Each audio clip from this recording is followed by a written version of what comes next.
I'd like to begin. My dad once said, you can't complain about something unless you're willing to do something to improve it yourself. Well, Donald Peloquin was willing to do something about it. He put himself out there and he put his name on the ballot. Each one of us has a chance to do something about it. The question is, how important is it to you? Is the future worth talking to 10 people and getting 10 more people to do so, on and on? I think it is.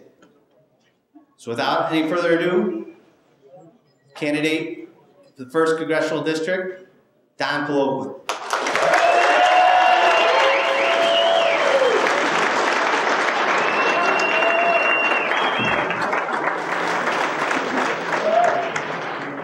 Before I begin, I would like to ask everybody just to bow your head for a minute. I'd like to just think of all the people in the military service that are out there allowing us to do something like this tonight. The fact that everybody in the military service is fighting and so many people have given their lives. As a veteran myself, I realize what it's like when you're away from home, by yourself, and you're fighting for the rights that we have. So just let's bow our heads for a minute and say thank you for our freedom.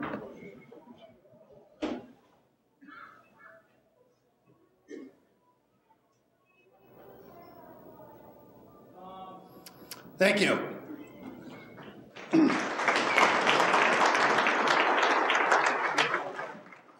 I want to thank each and every one of you for being here tonight.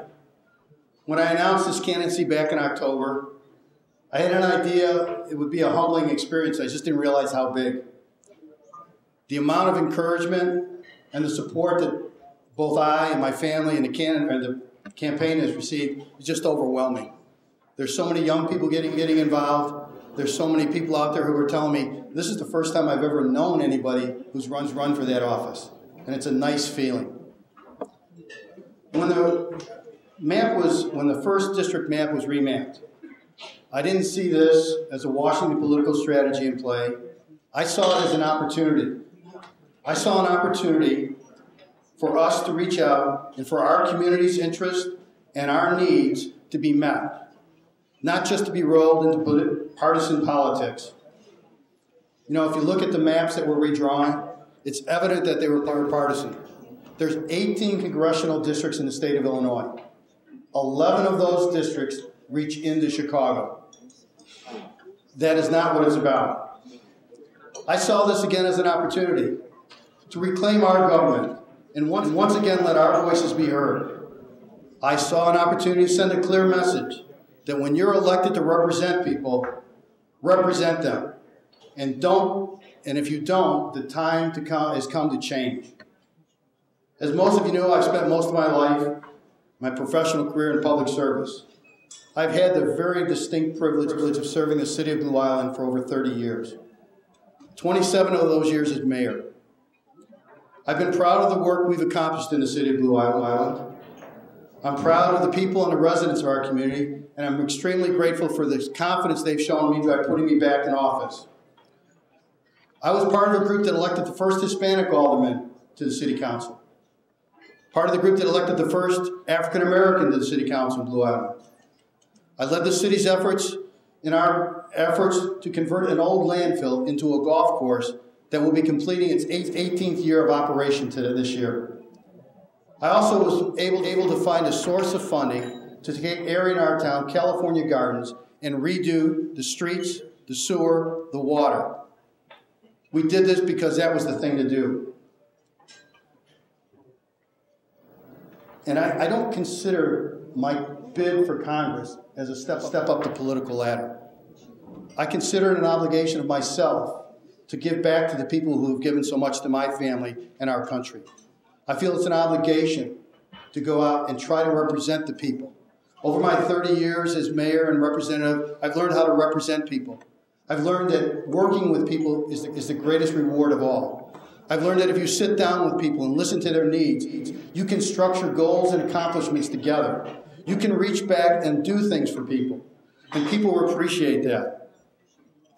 Congress has lost touch with our local communities and our local business people. We need in Washington people who will go back to those local roots, who will go back to the local businessmen, the local mayors, the local communities, and represent them and bring them the type of representation we need. We do not need bigger government. We need government that's responsive to the local communities. When St. Francis Hospital was closing, we didn't look at partisan politics. I went and I pulled together a group of people who were convinced and believed that that hospital was essential to our community. We didn't care about politics. We cared about maintaining those 1,200 jobs in that community health-based system in our community.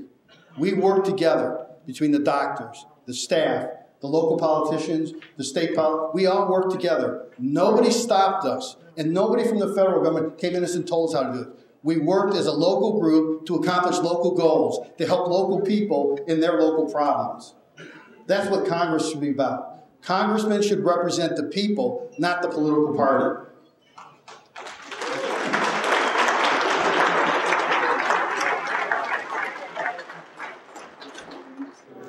You know, when we also saw problems, in our administration, we found that there were tax delinquent properties in our community. I didn't wait for the big government, state or federal, to come in and tell us how to do this. We got together and worked.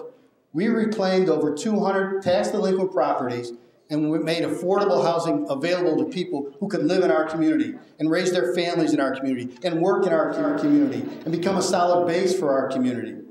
We did that by putting all the politics aside and putting what the people needed in front of our political goals. I think that that's what we need.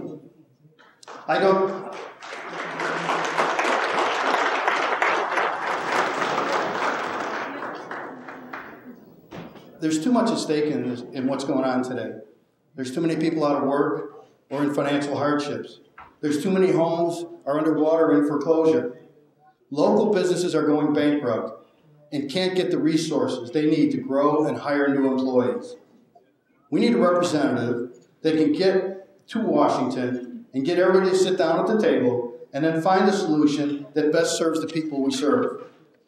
I have a clear vision for the opportunities that exist in the 1st Congressional District. As your elected representative, I will focus on 3 main issues: economic recovery, creating a more efficient government, and reinvesting in our communities.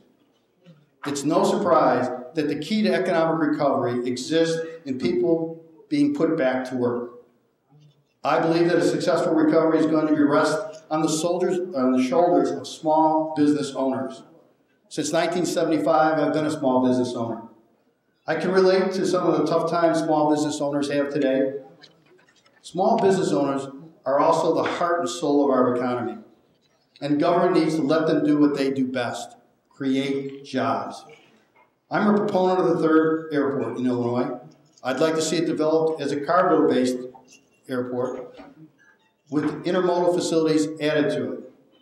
I believe that if we can do this, and with the I-57-294 interchange put in place, we can develop the I-57 and I-80 corridor into the same type of corridors we see in the west suburbs like I-88, I-90 to the north.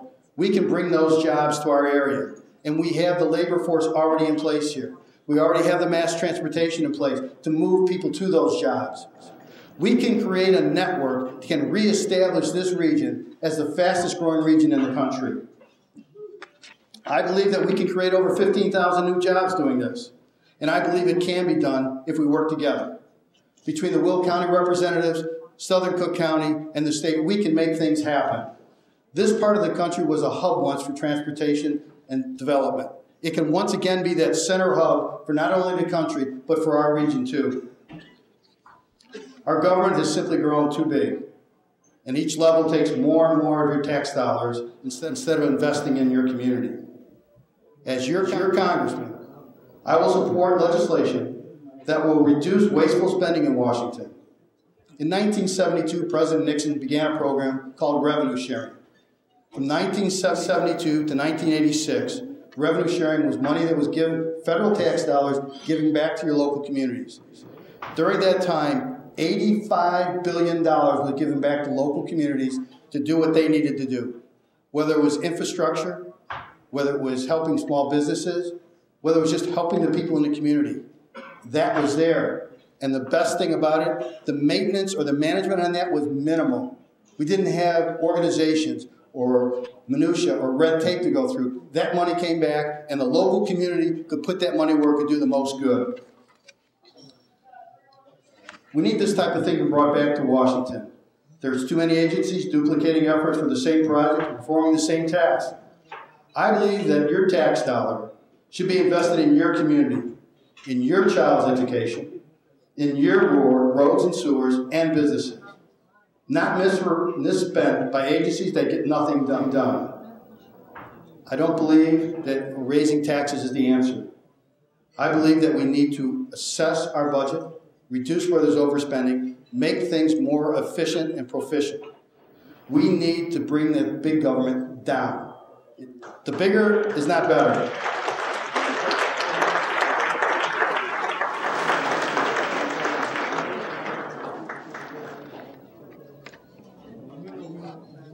I believe that America is at the verge of really growing again.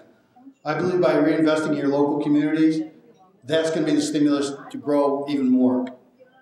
I believe that the local people have the best access to understand what's best for the local people, whether it's education, whether it's local business, whether it's local infrastructure. Local people can make the best decisions that benefit the most people with the best value for their dollar. When you look at this district, we are on the verge of creating a hub of growth that can be unlimited. We have two of the major universities, IIT and University of Chicago. The new technology coming out of those institutions is unreal. There's a group here tonight from Forelight that's doing some fantastic work in developing new ways to develop new energy sources. The problem is, once they get here, they leave here. They go to the Silicon Valley or they go somewhere else. Why can't we keep them here? Why can't we help them set up their labs, their industries, and their businesses in the first district? Why can't those jobs stay here? Why can't we create the system that makes this part of the country and this part of Illinois the hub for future growth, that thinks beyond just today and looks to tomorrow and works for tomorrow?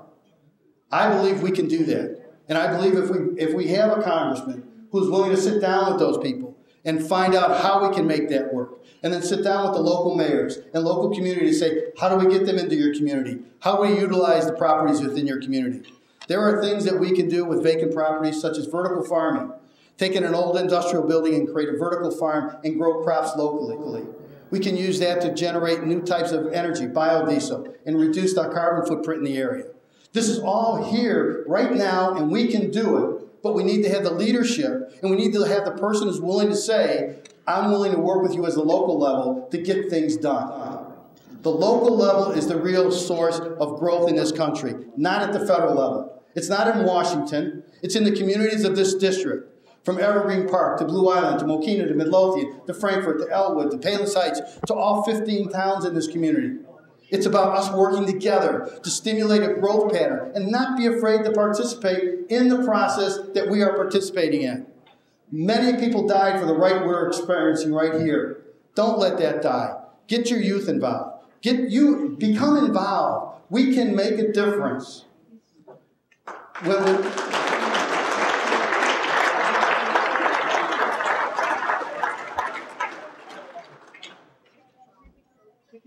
I spent 30 years listening to people and trying to work with them to solve some of their problems. And I think it's time that I took that experience to Washington. And I would really like to take that experience to Washington. And because of that, I'm going to ask you a few things. Our generation was given a gift by the future generation. And that was the future. Our parents gave us the right to grow, to nurture, to have better jobs, to reach best, for our kids to have a better education. We've been lax in our duty to prepare our children's and our grandchildren's future. This is the time. Now is the time. Now is the place. This is the place. This is the time we can reclaim our future so that the future for our kids and our grandkids is taken care of. And to do that, I need your help. I need you to get on your phone. I need you to get on the social media, Twitter, Facebook, anything on the internet. I need you to tell people, this is our time to grow. This is our time to reclaim our government. This is our time to make our future brighter than it's been. This is our time if we become active. Don't give up on the system. Become part of the system. If we all do that, this will not only start in the 1st District and then this will spread throughout Illinois and throughout everywhere. We will become the focal point of what can happen when grassroots people reclaim their government. And people say it can't be done. You are here to prove it can be done. I'm willing to represent you. I don't want to be the congressman from the 1st Congressional District. I want to be the representative of the people of the 1st Congressional District. With that, I ask your support. I ask you to vote on March 20th. Early voting already started. You can vote early. Please, I need your help. We all need your help. God bless America. Thank you.